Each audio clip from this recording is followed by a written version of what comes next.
And please welcome to the stage our next storyteller, Gywynne Guzzeau. So, I want to tell you about a crush that I had for about 25 years. The first time I saw Sarah Burrell play, it was July 1987. I was 21 and I just finished waitressing at the Lobster Pool in Eastham. And we didn't have air conditioning, so after sweeping the floors, I went down the road to Jimmy D's, another bar where they had AC and I could get a cold beer. There was a band playing, and the singer, she was standing on the table, and she wasn't just singing, she was rocking out. A tall, lanky redhead with white t-shirt and white jeans. Her voice was rough in all the right places, and I remember thinking, wow, just wow.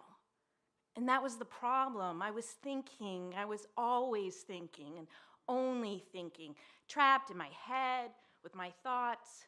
I didn't understand that I was gay. Even though I'd been going to the lesbian and friends groups at Wellesley College since my freshman year, I still didn't understand I was gay.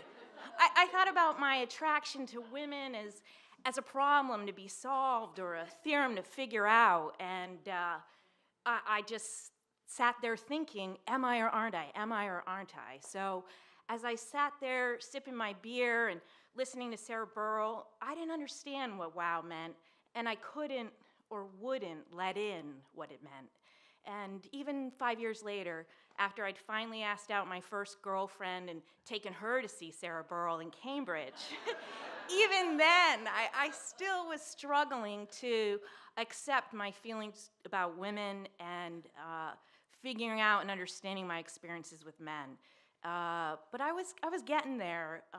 That New Year's, I spent the weekend in Provincetown with my girlfriend, and driving back to Boston, I thought, I'll stop at home in Orleans and introduce her to my father. So we arrived unannounced, and I told my dad, I've just spent the weekend in Provincetown with Roberta. We were there together. She's my roommate. And he's like, well, I'm glad you stopped to visit. Come and get some coffee. So on the drive home that night, I thought, maybe I really can do this. But a part of me wouldn't let that happen. A part of me couldn't let that happen. Claiming my sexual identity would be dangerously close to understanding and accepting another part of my truth. It would be dangerously close to understanding and accepting memories of childhood abuse by neighborhood boys when I was 5 or 6. And so that part of me protected me from those memories and kept me hidden and kept those memories hidden in someplace safe. And that part of me sure couldn't stand being seen, never mind the exposure I'd feel coming out as a lesbian. And so I guess about a few months after that New Year's Eve weekend, my dad, who was my rock and sense of safety in the world, died suddenly. And by then I'd screwed things up with my girlfriend anyways. And somehow that part of me that kept those painful memories hidden from my own awareness grabbed hold of me, and it hid my fledgling acceptance of my sexual identity in a closet, much like the closet where the boys had locked me with blankets and stuffed animals before they let me go and gave me money to buy ice cream. So after my dad died, everything about my lesbian identity went underground, and it became something that I did during college and after college, and something that really didn't have significant meaning, a phase, what my mother would say when I tried to talk to her about the lesbian group at Wellesley.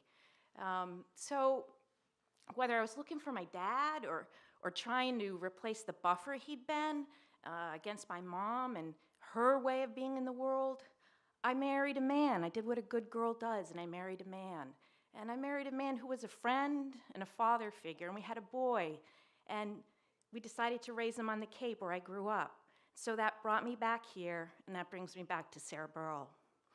I still followed Sarah Burrell like any good fan, and I took my husband 14 years ago to see her out at a bar playing, and she still wowed me. And I stood at the bar, and I looked at a high school friend, and I said out loud, you think Sarah would come home with me? And, soon after that, I bought one of her CDs, and that's when the love affair really began. The CD has songs about her battle with breast cancer and surviving that, and I would listen to it after therapy, where I was finally doing the work to let in and let go of some of those dark memories of childhood abuse.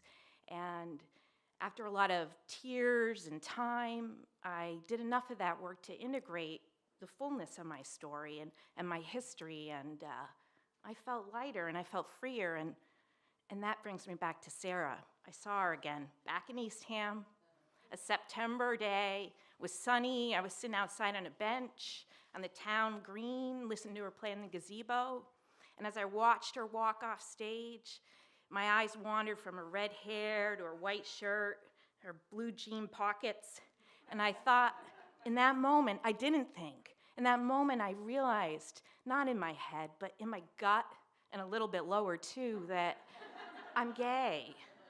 I was 44 years old, and I finally understood that I'm a lesbian. So even though I had to go home and tell my husband, I'm not gonna live this life of a straight woman anymore, I knew it was time to come out. And even though people like my brother or other people in my life would say, so you're just gonna do this? I knew it was time to come out. Even though a local minister said, yeah, you probably should go to another church where you'll get more support, I knew it was time to come out, and so I did. And when my mom said, at this time in life, hormones really confuse women, I knew it was time to come out, even after she bought me a copy of Menopause for Dummies. True story. And so I did just that. And eventually I ran into Sarah Burrell, and in a moment of embarrassment, I said, oh my God, I've had a crush on you for 25 years. And she just smiled. I see her sometimes and run into her at the local coffee shop and nod my head and say hello. And other times I go out and hear her play music. The only difference is I know I'm gay, and I always have been. Wow.